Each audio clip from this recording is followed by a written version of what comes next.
جی اس وقت ہمارے ساتھ ایک بہت پیاری شخصیت علامہ سید مظاہر حسین نقوی صاحب، جن کا آبائی گاؤں 109 جنبے نیلیاں والا ہے، اور ابھی تقریباً 25 سال سے ایران کے شہر قم المقدس، جہاں پر سیدہ فاطمہ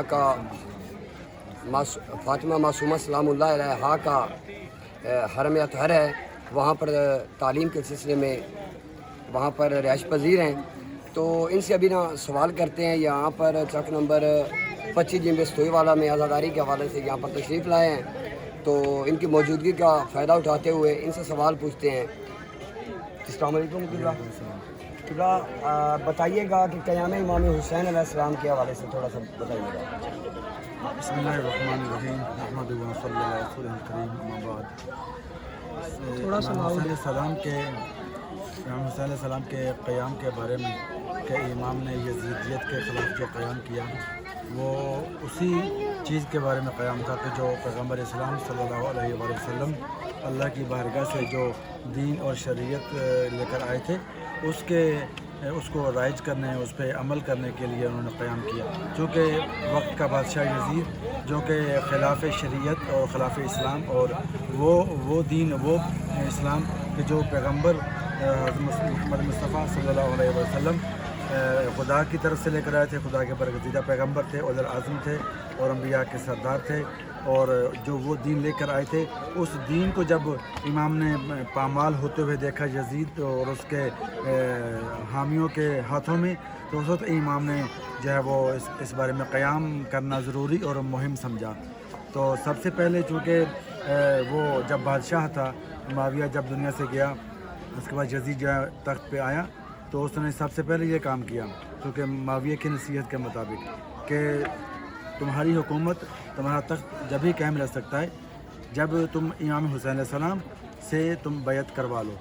جب تک وہ بیعت نہیں کرتے، تم جو ہے نا بادشاہت میں قائم نہیں رہ سکتی، تمہاری بادشاہت قائم نہیں رہ سکتی۔ تو اس بنا پہ پھر یزید نے والی مدینہ ولید کو خط لکھا کہ جو ہے امام حسین علیہ السلام کو بلاؤ اور ان سے بیعت لو، اگر وہ بیعت کرتے ہیں تو ٹھیک، اگر نہیں کرتے تو ان کا نعوذ باللہ سر قلم کرو، ان کو شہید کرو۔ تو یعنی یہ امام علیہ السلام نے جو یزید کو بھی معلوم تھا کہ یہ وہ شخصیت ہے کہ جو نبوت اور رسالت کی پروردہ شخصیت ہے، اگر اس شخصیت نے میری حکومت کی تائید نہ کی، میری حکومت، میری بادشاہت کی تائید نہ کی، تو میری حکومت واقعاً قائم نہیں رہے گی، کیونکہ اس وقت اس کائنات میں سب سے افضل ترین اور معصوم ترین اور جو درجہ امامت پہ فائز ہے وہ امام حسین علیہ السلام کی ذات گرامی ہے۔ اگر انہوں نے میری تائید نہ کی تو میں اپنے تخت بادشاہت پہ قائم نہیں رہ سکتا، لہٰذا ضروری ہے کہ پہلے ان سے تائید حاصل کروں۔ وہ کس کے ذریعے؟ بیعت کے ذریعے۔ اور بیعت کے بارے میں بتا دوں کہ بیعت کا مطلب ہے کہ بیچ دینا کسی چیز کو۔ اب یزید جیسا شخص امام سے کہہ رہا ہے کہ میری بیعت کرو، نعوذ باللہ، یہ تو ہو ہی نہیں سکتا۔ بیعت کا یعنی بیعت ہوتی ہے نبی کی یا امام کی، یعنی دوسرے لوگ جو نبی کی بیعت کرتے ہیں یا امام کی بیعت کرتے ہیں۔ ایسا نہیں کہ امام معصوم اور رسول جو ہے نا وہ کسی غیر معصوم کی بیعت کرے، یہ ممکن نہیں۔ بیعت کا ایک خاص مقصد ہے، اور بیعت کا مطلب کہ میں نے اپنے آپ کو بیچ دیا سامنے والے کے ہاتھ میں، جس کی میں وقف کر دیا، اس کے خلاف اس کے حوالے کر دیا، جیسے وہ کہے گا، جیسا اس کا حکم ہوگا ویسے میں انجام دوں گا۔ تو یہ ایک محال چیز تھی جو کہ یزید کی جہالت کو ظاہر کر رہی تھی، کہ یہ اس کی جہالت تھی کہ جو امام سے بیعت مانگ رہا ہے، بلکہ یہ تھا کہ خود بیعت کرتا۔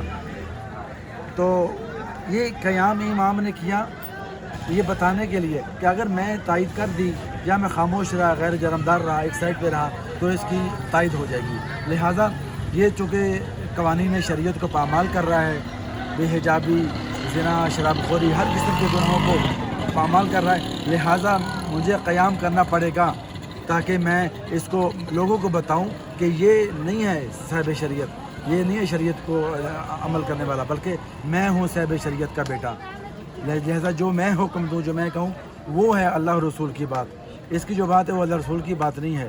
اس لیے جب قافلہ اسیران کا جب یزید کے دربار میں آیا تھا شام میں، تو اس وقت یزید نے یہ شعر کہا تھا عربی میں کہ کوئی دین نہیں، کوئی اسلام نہیں، کوئی پیغمبر نہیں، کوئی نبی نہیں آیا، کوئی وحی نہیں آئی، کوئی خدا کی وحی نہیں آئی، کوئی جبریل نہیں ہے، کوئی خدا نہیں ہے. یہ صرف نعوذ باللہ من ذالک بنی ہاشم نے اپنی حکومت حاصل کرنے کے لیے ڈھونگ رچایا ہے.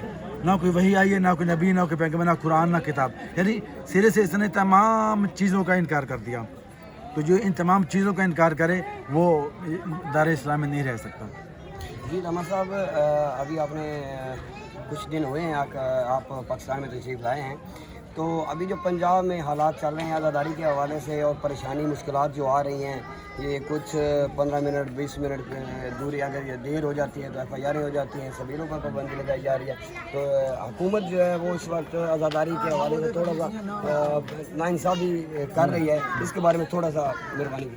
نہیں، حکومت سے میں یہ عرض کروں گا کہ حکومت کی حکومت کا یہ ذمہ داری ہوتی ہے کہ عوام کے جان و مال کی حفاظت کرے، امنیت کو قائم رکھے ملک میں.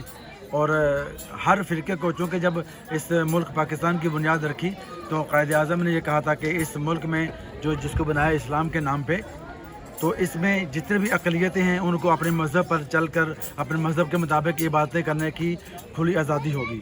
کسی پہ کسی قسم کی پابندی نہیں ہوگی. جو آئین پاکستان ہے، جو قائد اعظم نے فرمایا تھا، وہ یہی تھا کہ تمام اقلیتوں کو اپنے مذہب و دین کے دائرے میں رہ کے عبادت کرنے کی کھلی اجازت ہوگی. اس پہ کوئی شخص پابندی نہیں لگا سکتا.